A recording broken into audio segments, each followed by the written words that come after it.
दोस्तों, अगर आपके घर में कुल देवी अनराज हो गई है, मानने का कोई आपको विधि पता नहीं है, अगर आप ओझा के पास जा रहे हैं तो ओझा मना थोड़ा नहीं रहा है। ओझा तो बस 1 साल के लिए 6 महीना के लिए शांत करेगा, शांत नहीं करेगा। वो तो क्या करता है कि आप जाते हैं प्रॉब्लम ठीक करने, वो प्रॉब्लम उससे बड़ा रख देता है। तो कुल देवी का मानती नहीं है, उनके पास एक और प्रेत आत्मा रख देता है, तो वो भगवती और दब जाती है, आप प्रेत आत्मा और पीड़ित होने लगते हैं। तो इस प्रकार से आपको ओझा के पास नहीं जाना चाहिए, अनातांत्रिक के पास जाना चाहिए। और ये सब पंडित मना सकते हैं, वैसा पंडित है तो पंडित कुल देवी देवता को मना सकते हैं। तो आपको क्या करना है, कुल देवी को मनाने के लिए आपको क्या करना है, आप 1 लोटा जल लीजिए। जैसे कि बहुत देवी रूठ गई हैं, बहुत देवी रूठ गई हैं, आपको कहीं दिखा दिया, घर में लड़ाई झगड़ा बीमारी होता है, अगर घर में नाना प्रकार के सपने आ रहे हैं, भूतों से पीड़ित है, तो हर घर में कुल देवी होती हैं।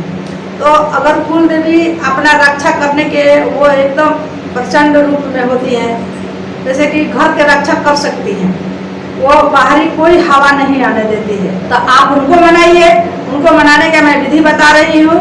तो आपको क्या करना है, आपको बस छाक पीसना है, वही आपको अगले वीडियो में मैं बताई थी कि छाक क्या होता है। बस मेवा होता है, लौंग इलायची यही सब कुछ होता है, गुड़हल का फूल होता है, दावना मड़ुआ होता है।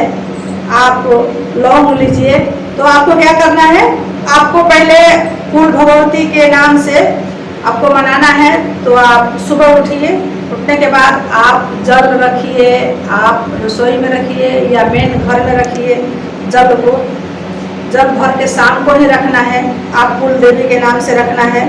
तो आपको क्या करना है कि कुल देवी की जब पूजा करना है, अगर वो लाट में हो गई है, बहुत से उनके गण के साथ हो गई है और नकारात्मक ऊर्जा के साथ, जैसे भूत प्रेत के साथ में हो गई है, कोई उन्हें को लट बोला जाता है कि वो कई लोगों के साथ हो जाता है, बेकार के साथ हो जाती हैं, वो अकेले नहीं हो पाती है, इसलिए रक्षा भी नहीं करती है, पूजा भी होता है तो उनसे पूजा माता को नहीं मिलता है कुल देवी के, और पूजा दूसरे खा लेते हैं। तो माता के पूजा करने के लिए माता का ही पूजा मिले, तो आप ये कानी अंगुरी का इस्तेमाल कर सकते हैं। आपको फूल लेना है, लौंग लेना है, मिश्री पचमेवा जो भी आप चढ़ाती हैं वही प्रसाद लेना है। तो आपको क्या करना है कि ये उंगली से पहले आपको ये 3 बार घेरा बना देना है। घेरा बना करके तब अपना भगवती का सुमरिए।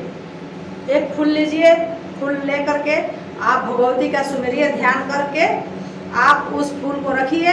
फिर आप अपना भगवती के जिस प्रकार से आप अपना कुल देवी की पूजा करते हैं उसी विधि से कीजिए।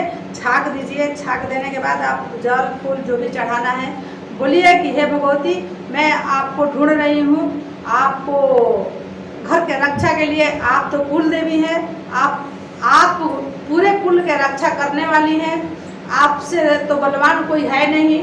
तो आप इस प्रकार से पूजा कीजिए। आप पूजा करने के बाद आप उनको ध्यान कीजिए, कपूर की आरती दीजिए, अगरबत्ती आपको नहीं जलाना है। और वो हाँ आप जो छाक दे रही हैं तो थोड़ा छाक बचा लेनी है, और बचाने के बाद आप उगते सूरज नारायण को, ये सुबह आपको काम करना है, सूरज निकलते समय। तो आप यही में से छाक में से ले जाइए, और ले जाने के बाद आप सूरज नारायण के दीजिए। मीठा जरूर डालनी है, और आप सूर्य नारायण के दीजिए भगवती के नाम से, कुल देवी के नाम से और कुल देवता के नाम से। ये इनकी शक्ति कहाँ गई, हमारे कुल देवी के जो शक्ति है अपना घर रक्षा करने के लिए, इनकी शक्ति कहाँ गई। इनकी शक्ति है सूर्य नारायण, इनकी शक्ति आप ही से हो। जैसे आप में प्रकाश है, ऐसे उनकी शक्ति की प्रकाश जगाइए। और इस प्रकार से सूर्य नारायण की आपको धार देनी है। धार देने के बाद आप भगवती का ध्यान करना है, कुल देवी के, बस यही आपको करना है, ज़्यादा झमेले की जरूरत नहीं है। फिर आप देखेंगे कि धीरे धीरे आपकी कुल देवी प्रसन्न होने लगी। अगर किसी के ऊपर अपना दिखाती है चमत्कार तो वो दिखाने लगेगी। और जब पूजा आप संपन्न कर लीजिए तो फिर वो जो घेरा है उनको आपको कटिंग कर देना है। कटिंग करके वहाँ से कि आप, क्योंकि माता वो बंधन में पड़ जाती है ना, तो फिर आप वहीं बैठा देंगे तो फिर वो मानने की जगह में नाराज हो जाएगी। तो इस प्रकार से आप कुल देवी को मनाइए और कुल देवी आप इसी प्रकार से पूजा कीजिए। आपको कुल देवी जैसे पहले थी, कभी सुने होंगे आप बुजुर्गों के नाम से कि मेरी कुल देवी ऐसी थी वैसी थी, तो आप उसी भाव में आ जाएंगी आप इस माता जी। और आप जिस घर में पहले हर लोग के कुल देवी के बलि चढ़ता है, तो आप ये गलत काम हो रहा है। भगवती से आप बोलिए कि हे माँ, आप ये हम पूजा नहीं दे सकते हैं। आप उनको जब बलि के समय आता है, आप भतुआ के बलि दीजिए, नारियल के बलि दीजिए, आप अहंकार के बलि दीजिए, आप जितना बुरा विचार है उसका बलि दीजिए। तो इस प्रकार से बलि माता के होता है। माता का बलि जीव का नहीं चढ़ता है, तो आप माता प्रसन्न हो जाएगी। माता माता ही होती है, हर जीव में वो माता सबके लिए माता होती है। पेड़ पौधे, जीव जानवर, कीड़े मकोड़े, सबके लिए वो माता होती है। माता किसी के बलि नहीं मांगती है। तो आप माता का बलि के भाव मन से निकाल दीजिए और इस भाव से माता को मनाइए। वो तो जगत की माता है, तो आप माँ के इस प्रकार से मनाइए। आपके घर में बलि देने की परंपरा है, तो आप नारियल के बलि दे सकते हैं, भतुआ के बलि दे सकते हैं। आप अगर भतुआ नहीं मिला, नारियल तो हर जगह मिल जाता है, इस प्रकार से आप बलि उनको दीजिए, बलि पूजा कीजिए और माता को मनाइए। जो आपके घर में चढ़ता है वही चढ़ाइए। मैं अलग से क्या बताऊं, आप सबके घर के अलग अलग परंपरा होती है, तो इस प्रकार से कीजिए। और बलि पूजा के लिए मैं अलग से ये बताई, क्योंकि ये जो सत्य है यही सत्य है। माँ कभी किसी का जीव का वध नहीं करवाती, किसी को कष्ट नहीं देती, किसी का गोद सुन नहीं करती है। आप किसी का अगर बलि चढ़ाएंगे तो किसी का ना वो माँ का ही गोद सुन होगा, तो ऐसा नहीं करना चाहिए। तो ऐसे देखने के लिए धन्यवाद। जय माता जी। इस आगे वीडियो बहुत अच्छे लेके आएंगे, हर प्रॉब्लम का समाधान बताएंगे।